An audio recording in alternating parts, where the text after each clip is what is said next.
Hello and welcome to Craft of the Draft. What an episode we have for you today. Coming off the back of the trade period's conclusion, we look at the draft order and the clubs that are set to shape this year's draft and how it unfolds. Plus, we open up our mailbag. Yeah, we certainly do. So our questions get answered. But firstly, there's 4 clubs in particular who have great say in what the top 15 of the draft is going to look like. So we go into some depth with them, as well as the clubs that are going to be more focused on points this year as a result of needing to match bids for some tied talents if they do want to bring them in. So stay tuned for all of that. It's a huge episode.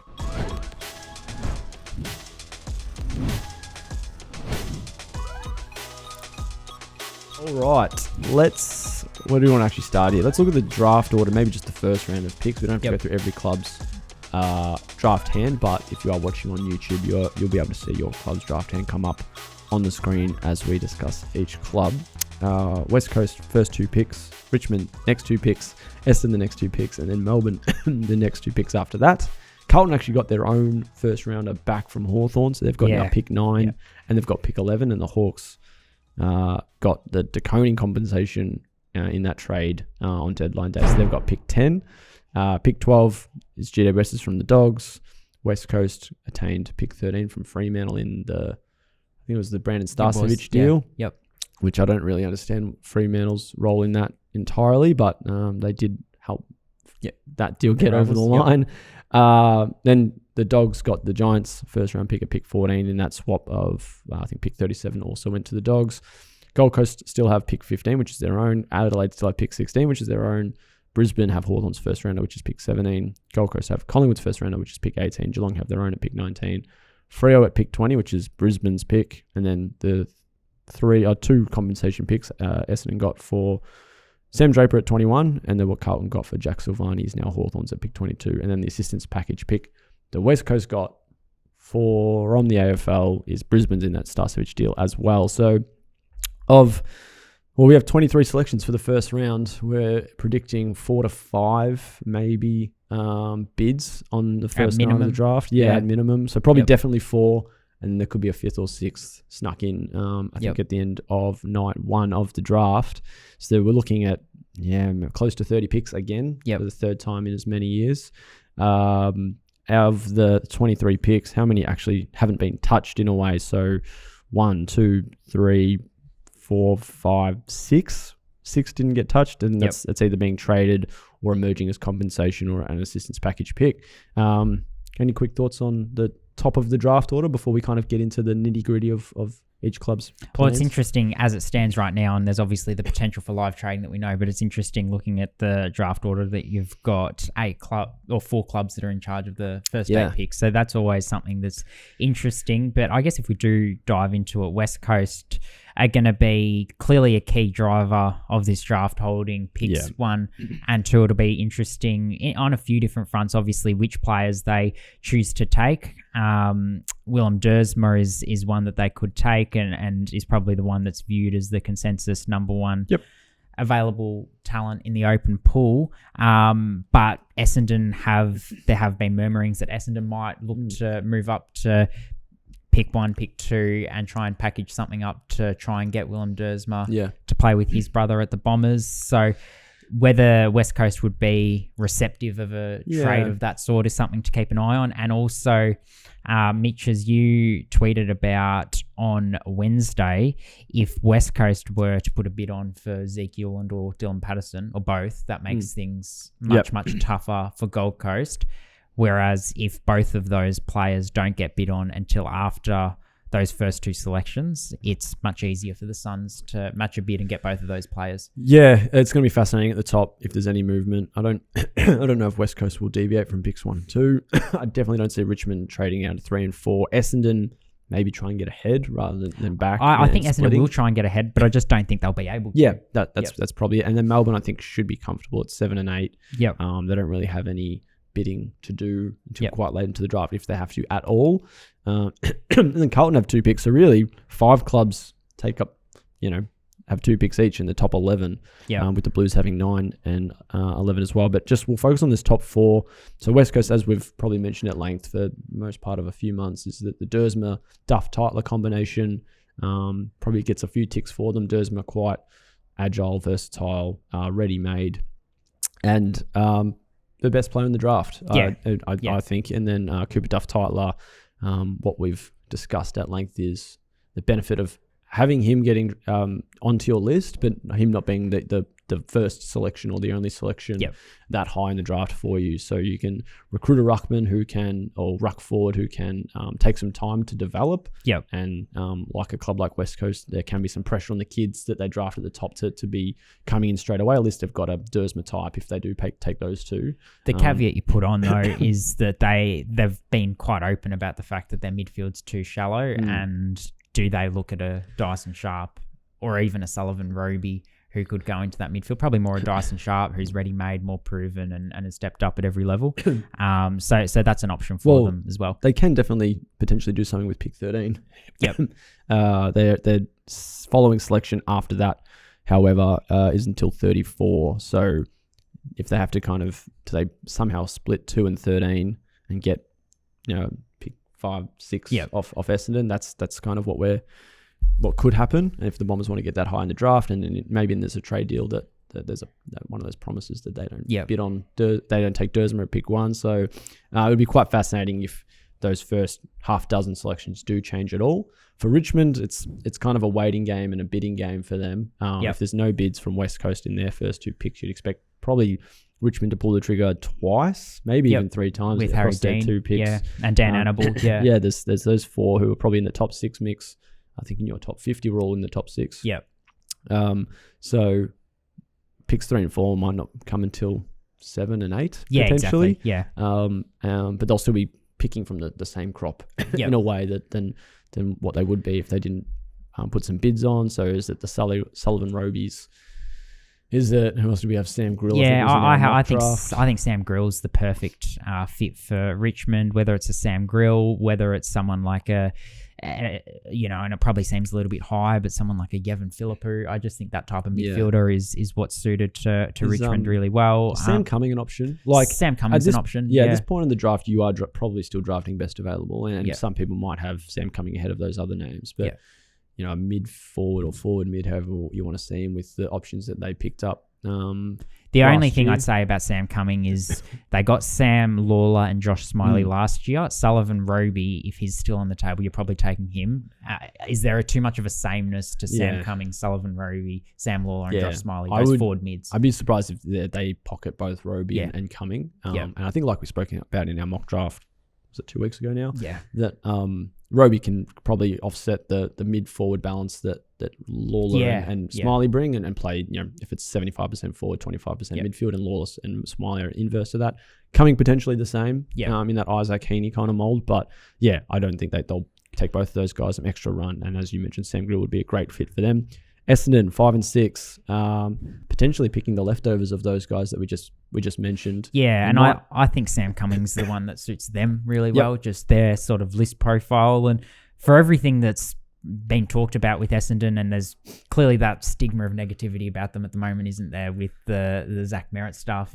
That's clearly not been positive from an optics point of view, but I do think they've got a really positive young core of talent, and this draft will be able to really enhance that again, I think, because if you look at the points they've got available, they'll be able to either use picks 5 and 6 or trade up to get a better hand if they do want to get into the top 3, and then also be able to take Adam Swade and Hussein Al-Ashkar. So it's going to be another really good draft for them. And I think if you look at what they've done in the last couple of years amid the off-field difficulties with injuries and that sort of thing, they've drafted really well. Nate Caddy, Archie Roberts, Isaac Kako, they've obviously got at a discount price.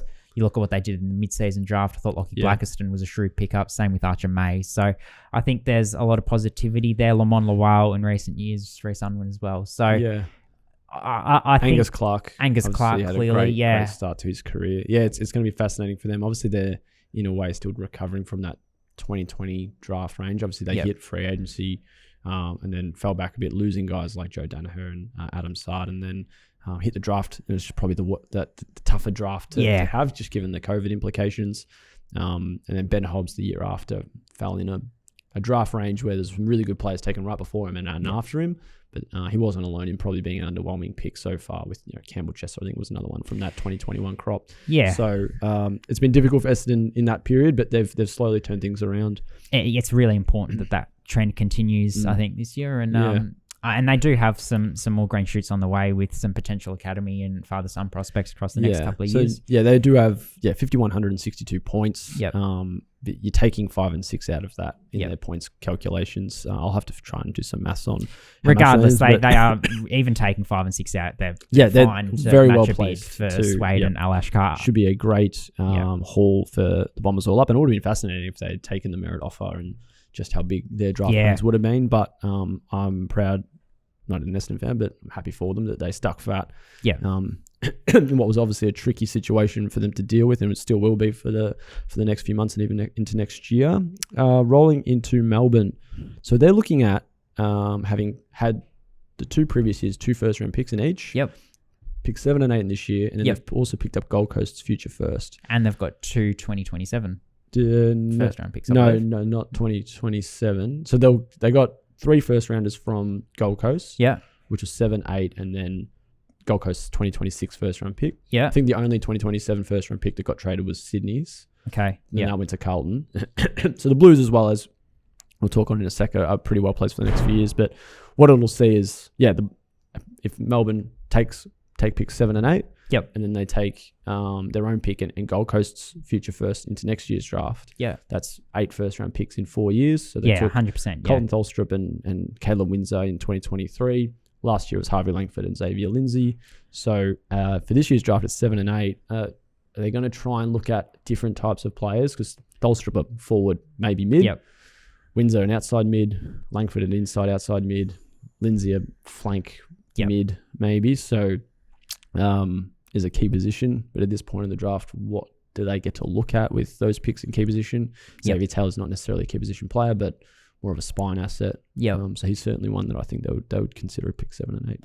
Yeah, it's I think from a Melbourne point of view, it's probably best available, particularly when you consider they've lost the players that they lost in this trade period. Yeah, that it's interesting what the dialogue out of the club has been in terms of what their expectations are for next year. You look at the way they're going to attack the draft. Like you said, they've had so many first-round picks in recent times, which is going to continue for the next couple of drafts.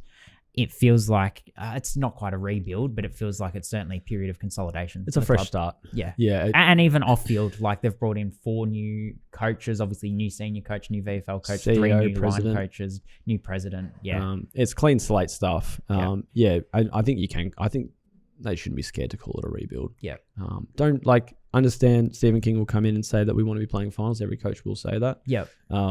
But I don't I think D's fans can probably expect more of the same this year, but have maybe something be a little bit more excited about what might come around the corner. Yep. You've cleared out Clayton Oliver and Christian Petrarca, 2 players who might not want to have been at the club. Mm-hmm. Another year of those guys, and you're probably just kind of treading water still. You are, yeah. Whereas you bring in a couple of first-round picks this year and then you have a couple up your sleeve for next year. It's a good position to be in. And who knows, they could surprise some, look like a pretty solid ensemble. Still got Cozzy Pickett, Max Gawn leading the way.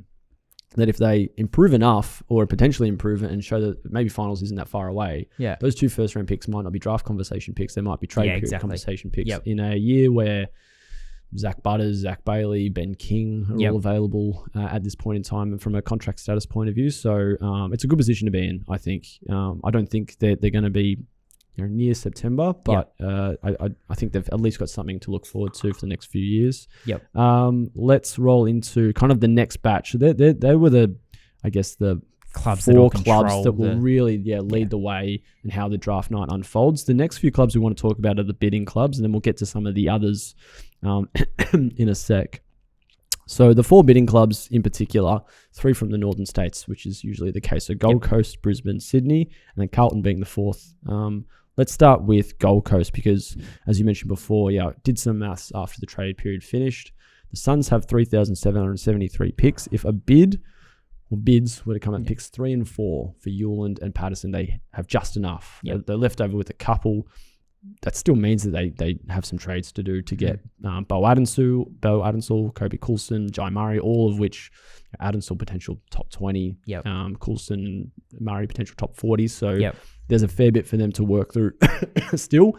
But in saying that, they've traded out 3 first-round picks and are still in a position for higher bids. But the West Coast look at Hewland and Patterson in one of their bids, and that can certainly shake things up a fair bit for the Suns. So they don't have their first round pick for next year. But they do have that 2027 one up their sleeve, which they might have to use to get some extra points through the door, whether it's an early bid for Hewland and Patterson or whether it's to stock up more points for an Adensel, Coulson and Murray.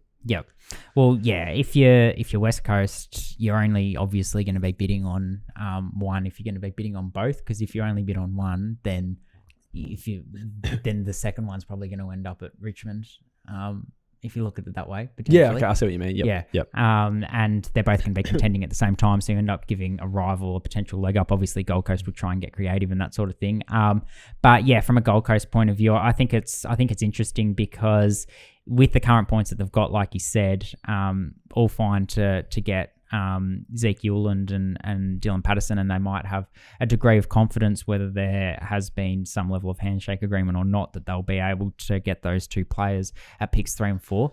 But I still think that you're wanting at least 1 or 2 of those other 3 players that are available to you with how highly rated they are. And particularly Bo Adensel, I think he's one that probably flies under the radar a fair bit. Obviously limited champs and didn't get to see the full extent of what he can do. And even the Gold Coast Talent League game's probably a little brushed to the side as well, just given how limited the Suns are in the Talent League with their fixturing and maybe the matchups that they do get. So limited season, but best of field honors in the futures game last year, and one of the nicer looking midfielders I think heading into the season. So he's certainly one that gets forgotten a little bit. Jai Murray, another one who's been injured for most of the year, so he's been forgotten, but was talked up as probably the player that exceeded expectations the most of any of those Northern Academy kids in that first third of the season before his injury. And then Kobe Coulson's an under-18s All-Australian. So that speaks for itself. So as well placed as they are for those 2 players,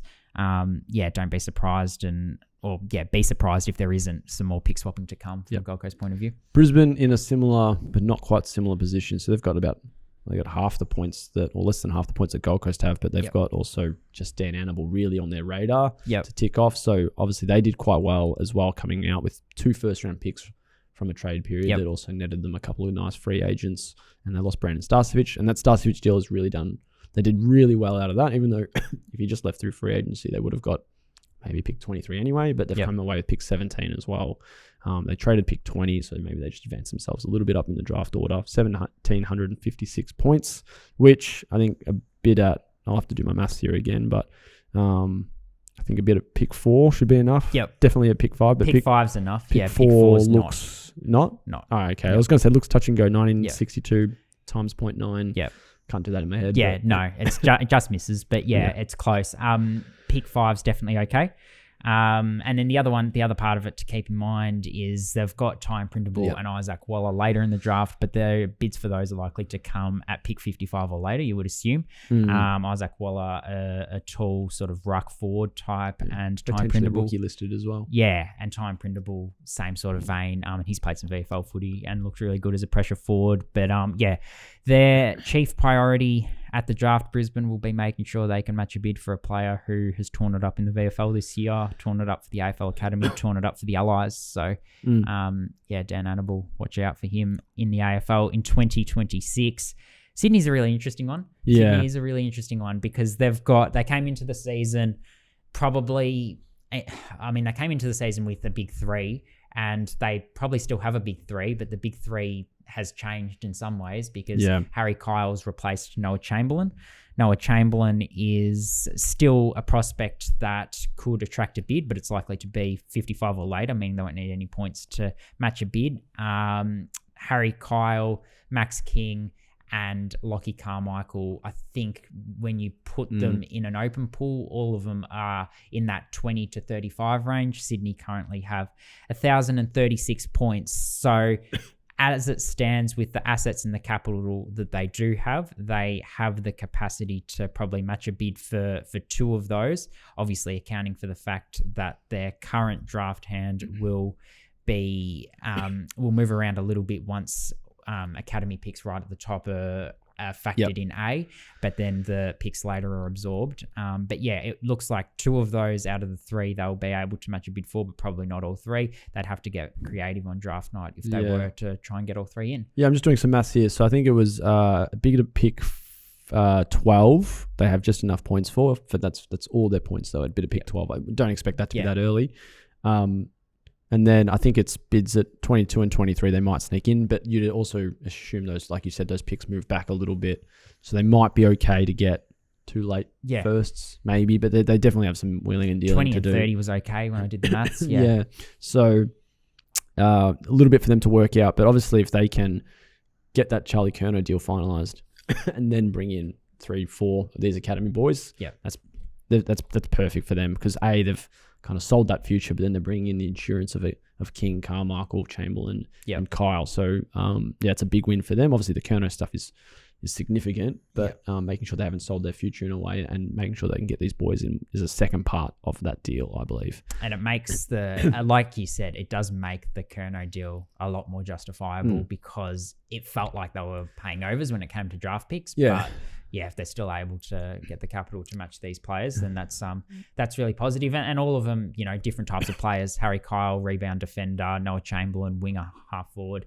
Max King, marking powerful forward. And Lockie Carmichael, a good one-on-one defender. So, that's Sydney's wrap. Carlton, another interesting one. They will be able to comfortably match a bid for Harry Dean. Yeah. Well, what now looks fascinating is can they get ahead of the Harry Dean bid? So picks 9 and 11, and then 43 and 54 have points. Obviously, 43 and 54 will shuffle back, and then they'll come in quite quickly. Correct. Once, and that's probably all before the Harry Dean bid. Yeah. Because if we assume that Yuland, Patterson and Annabelle get done before Dean, just going off our rankings at least. Yeah. Then those two later selections come in quite strong. They've got picks 9 and 11. Can they trade? And let's say it is with Essendon at pick 5 and 6. Can they trade 9 and 11 and get to 5 and 6 or 5 or 6? Get a player in, and then 43, 54 will come in. It'll be better points. Still not enough, but they certainly maybe can pocket a future second or some second round picks or third round picks in a deal with Essendon as well. So there's a bit of a balancing act because as we've spoken about on the Bombers, they've got 21, 27 and 30, which might be ahead of the Alashkar and Swades maybe. So do Essendon move those picks to Carlton? I haven't really thought the deal out all too well, but there is certainly avenue there for those two to kind of get some benefit from both. It just depends if Essendon want to move back from pick 6 to 9 and 11. I don't hate that, but just also, they were a bit reluctant to cash in on draft picks in the merit trade as well. Yeah. With the young players they've got. So, there's a little bit there for those clubs to consider. Yeah. But Carlton will be a fascinating one if they can get ahead of the Dean one, or if they trade themselves out, get Dean, and then trade themselves back in. And look at a club like, Gold Coast probably won't be at that point. West Coast probably not at that point. It'll be fascinating to see if there's a suitor, maybe like a GWS or Hawthorn. Probably don't have to be looking at the draft this year. Yeah. They probably want to stock up on draft picks next year. Cooper Hodge, Cooper Hodge. Plus, do they want to go for merit again? And Zach Butters is probably now their priority next year anyway. So, maybe the Blues trade out and get that Tom DeConing compensation pick back after a bid. It's going to be quite fascinating. Another interesting one is St Kilda.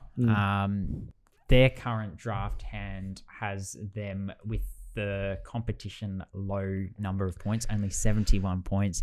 And we know they do have a next generation academy prospect in Kai Fincher available to them. Now, clearly they're not going to be able to match a bid for him in this year's draft with the current capital that they do have. They do have significant assets in the 2027 draft that they could trade if that's a route they wanted to go down to try and match a bid for Kai Fincher. They've got 3 third rounders. They've got a couple of fourth rounders, a first rounder and a second rounder in 2027. And then no second rounder in 26. In 26, they've got their first, third and fourth. So they've got the assets to make sure that they get Kai through the door. If that's an avenue they want to go down. Yeah, that too. There is that step still to take for the Saints. And then Collingwood as well are probably the other one we can talk about from a bidding point of view. Obviously, Tom McGuan's not in their draft plans necessarily from a national draft point of view. They could still take him at the very end, if he's still up for grabs and they've got a list spot and whatever. But might be a rookie selection for them if he slides that far. But Zach McCarthy's the other one.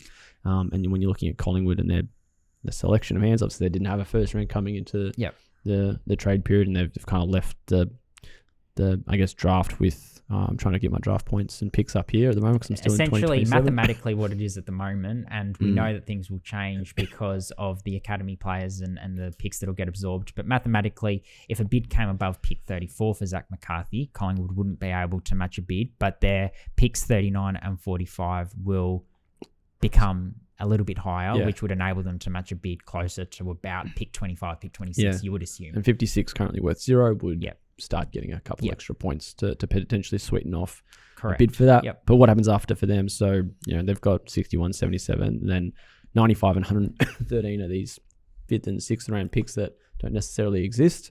But if clubs, like a Port Adelaide, who we'll touch on quite late into this show, given how little relevance that they might have at the draft. They're just list spots more and more than they are these 5th round, 6th round picks. If every other club's passed, you've still got a list spot to fill in. 113 becomes probably pick 60. So that's a fascinating kind of part of the draft as well. Let's move on to the other clubs. So these are the clubs that probably aren't going to shape the early rounds and the chain reactions of the draft, but they've got first round picks and they'll certainly have their sights set on a few prospects and whether they're there for those opening selections or whether they trade out and bank themselves for 2026. Because obviously a lot of these clubs are later finishers, finals contenders. Correct. How do they value a draft pick in 2025 compared to what plans might they have for 2026, whether that's drafting or trading?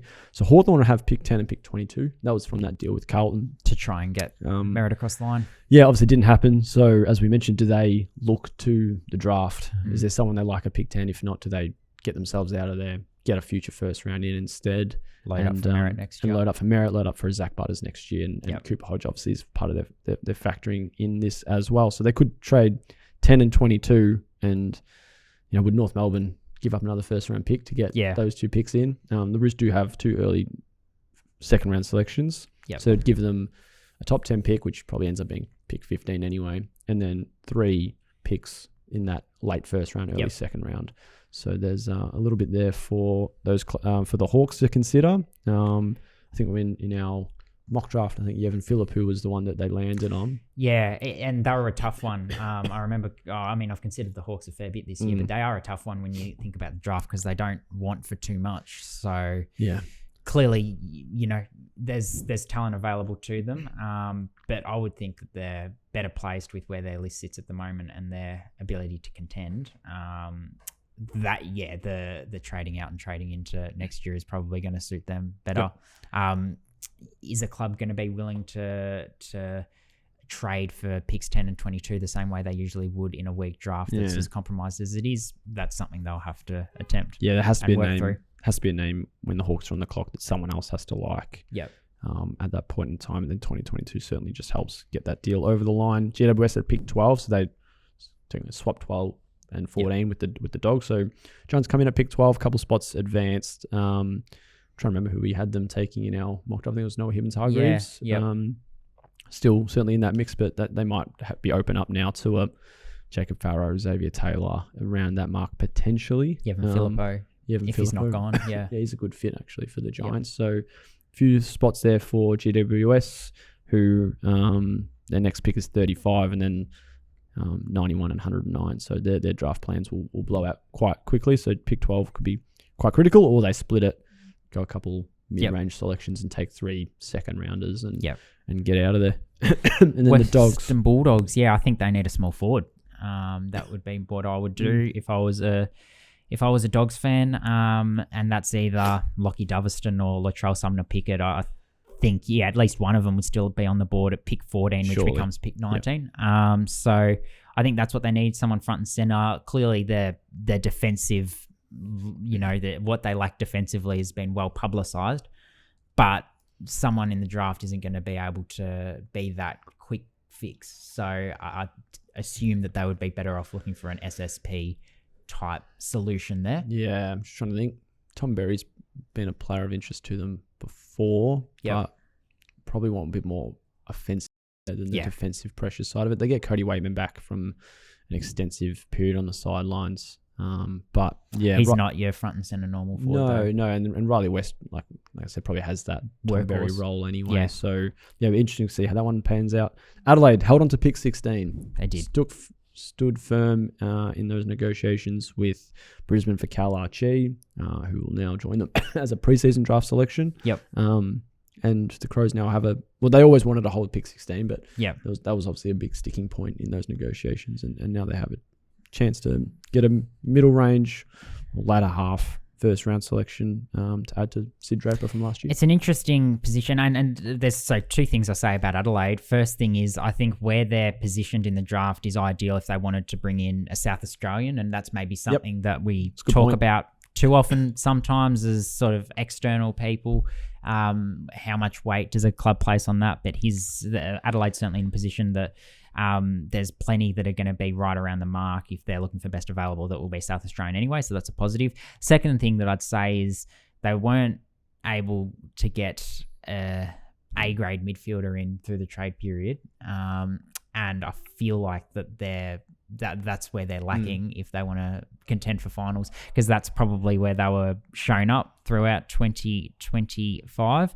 They're not going to get that through the draft though. So do they target a midfielder knowing that they're probably a midfielder or two short, or do they target another area of the ground knowing that by the time the midfielder that they draft is able to provide that midfield presence, it's probably 3 or 4 years down the track anyway. Probably comes down to how they rate Sid Draper's first year. Yeah, his trajectory. Like if what they know about him already is enough to ensure, we've got him in the bank for getting 15 games into him this year, or next year, I should say. And then he's a prime best 23 player in 2027. So, that'll be an interesting one for Adelaide. Geelong, pick 19.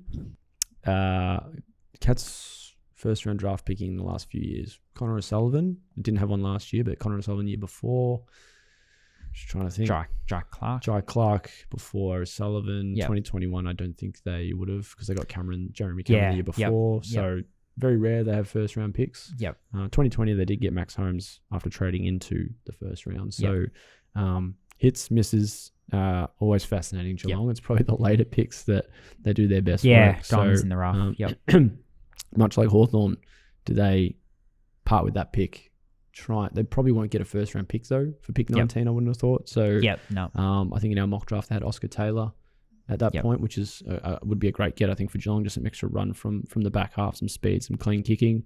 So they're always a big watch on draft night, particularly after a quiet trade period. That some might have thought it might stack up quite well for them, and didn't get Marshall nor Kerno. So pick 19, pick 24, 25 maybe. Yeah, well, that's what it turns into. I mean the bids, like that's around the region where you start thinking about bids for Adam Swade, bids for Max King, bids for Lockie Carmichael. They did go on a bidding spree last year. Bids for Bo Adensall, with Ben Camperelli and Ty Gallop it was pick 42. The Ty Gallop came in, and then Camperelli was after him. So it'd be fascinating to see how the Cats go. And then Fremantle to round out this others kind of group. Pick 20, they shuffled back from, I think, what was it? Pick 13 was their original pick. What would be pick 13 is now with West Coast, and then Fremantle have what is Brisbane's first round selection. So pick 20, they're not starving for a draft pick. They've got quite a young list, but it certainly won't hurt them to have someone who's a top 25 prospect join them. I like a Harley Barker, Matt Leray. I think some outside. I think that's run. what they need. The interesting and just worth noting with Geelong and Fremantle that Geelong do have Jesse Muller, who is tied to them. He isn't likely to attract a bid in that top 54 of the draft though, so he should be able to get to them if both parties want to go down that route pretty comfortably on night 2 or even in the rookie draft. And same can be said for Toby Wine. Toby Wine might sneaker bid Yeah. just in that. But yeah, Fremantle will be able to maneuver some things, and if they want and need to do a live trade, they'll be able to do that. But yeah, certainly on draft night, yeah, their priorities will be picks 19 and 20 respectively, the Cats and Dockers. Yeah, and then two clubs we'll still mention to round out the 18. North Melbourne and Port Adelaide don't have first round picks, but North Melbourne, so they do have picks 25 and 26. Yep. So they are the opening two selections after Gold Coast's pick 24 in the second round. So pick 24 will open the second round. That's Gold Coast. What North Melbourne will be praying for is that pick that Gold Coast have, they hold on to through to the bids, which they probably will need to. And then all of a sudden North have picks 1 and 2 in the second round for the second night, which hold great value. They do. Because there are a lot of clubs that after the 24 hours that they get for heading into day 2 and into the second round, there might be a prospect they didn't think would reach that point, and they're happy to trade some pretty good capital to get a second round pick in. So that's not a bad position for North, pardon me. Port Adelaide, though, have picks 49 and 85. They also traded out their 6th round 103, so they actually do only have those two. And saying that, there's going to be a 7th and an 8th round pick if they absolutely need those. Jason Cripps has said that pick 49 is on the trade table as well. Yeah. And they've got some rookie upgrades. They'll finalise. I think it was Harrison Ram, Josh Lai, and Tom Cochrane. So that also plays a part in the what's expected of AFL clubs around the draft period with list spots upgrades and how many draft picks you need to take. So they'll part potentially with pick 49, and they might not start the draft until pick 85, which still might be pick 50 or 60 something. Yeah, it's a quiet draft for Port, but they're going to have a lot to say in the next couple of years. Port with potentially Dougie Cochrane next year, and then they've got a couple of potential 2027 prospects as well. That's what Jason Cripps has stressed over the past week. He said it's a compromised draft. We're not in a position to really bolster it this year, but if they can get 2026 picks for Dougie, assuming they get the green light for access to him, which will be a story. And remains, genuine 50-50. Yeah. Yep. And then Zemus Pilot, Louis Salopek, Tavita Road in 2027, which is spoken about a couple of times. Perfect when Tassie's coming in, that you don't have to worry about where your first round pick sits. You just got to worry about your points.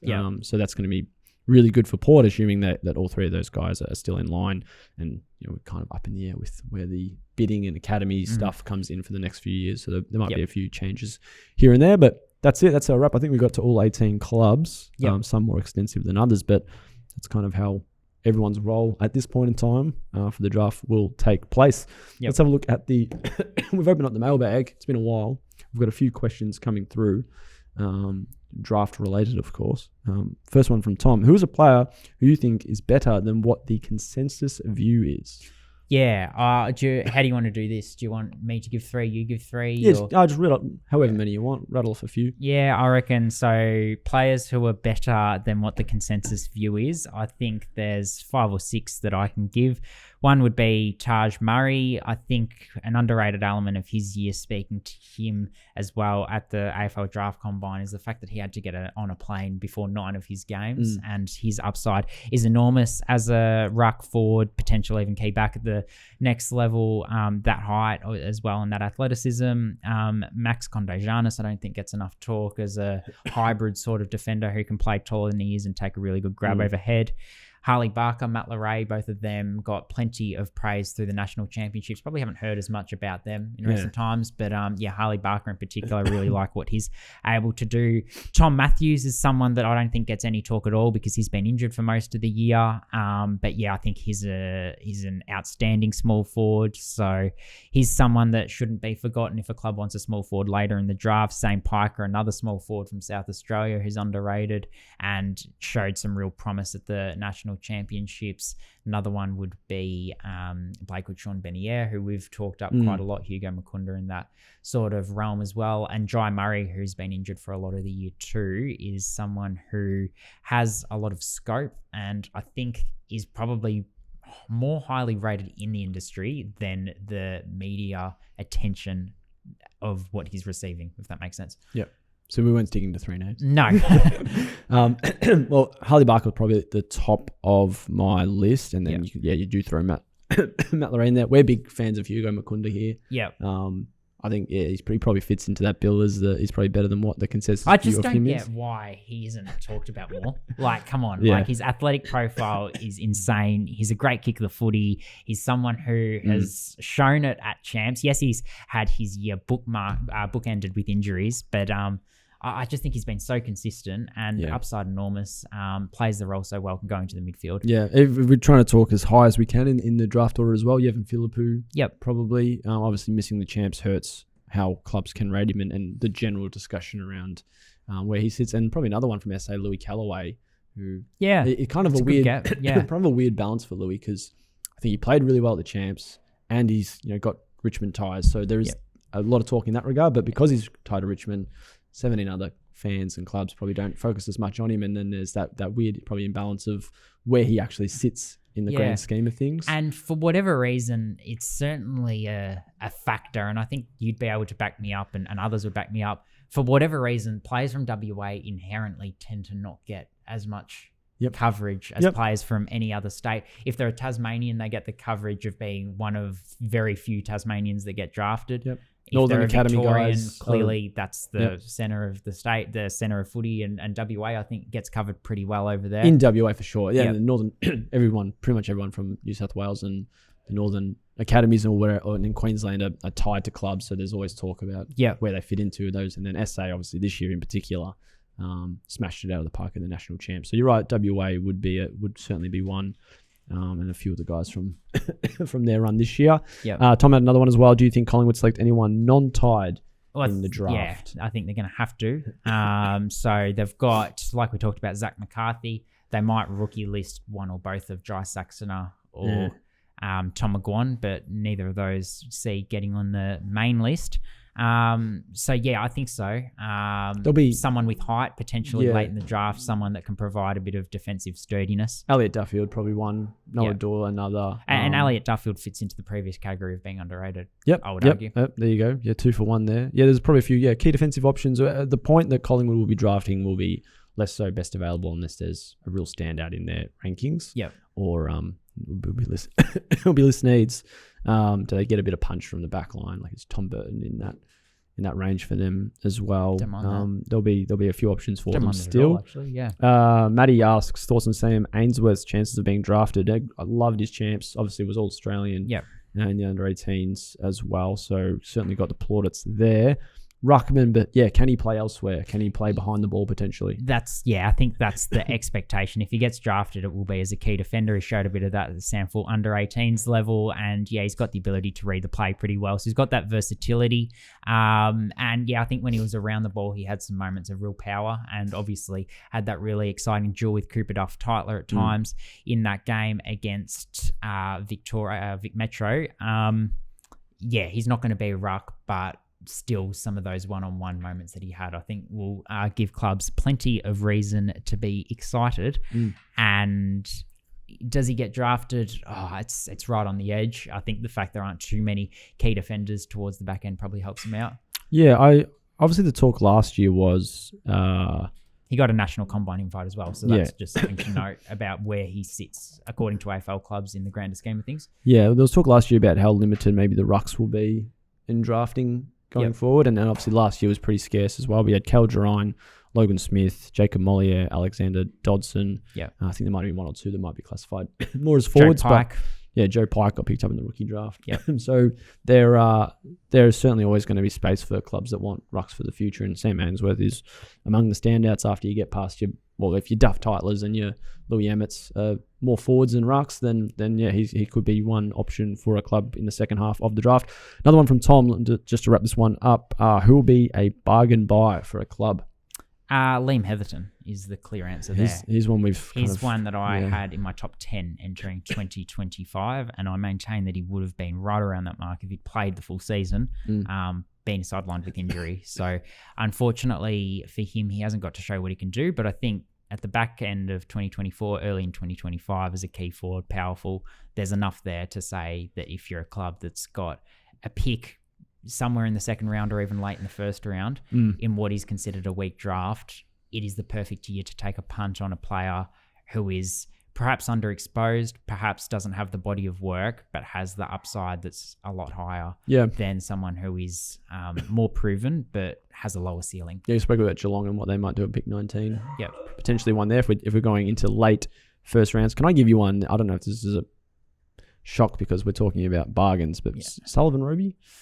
Like, I don't think we've got the full picture of how good he actually fits into this draft class. Like, if we had an extra month maybe in the season, he's potentially pick one. Yeah, literally, And he might slide to 6, 7. The other part of the Sullivan Roby jigsaw puzzle to note is, and I know it's been talked about, the fact he's never been, he came onto Easton's list halfway through the year, but he's never been in a high performance program. Yep. So you talk about some of the athletic traits that are so untapped. Like, he already looks so powerful. He already looks so dynamic. But when you think about a high performance coach getting to work with him and I guess or not correct, but certainly teach him some mechanics of running and that sort of thing, that can only be a positive for him. Well put.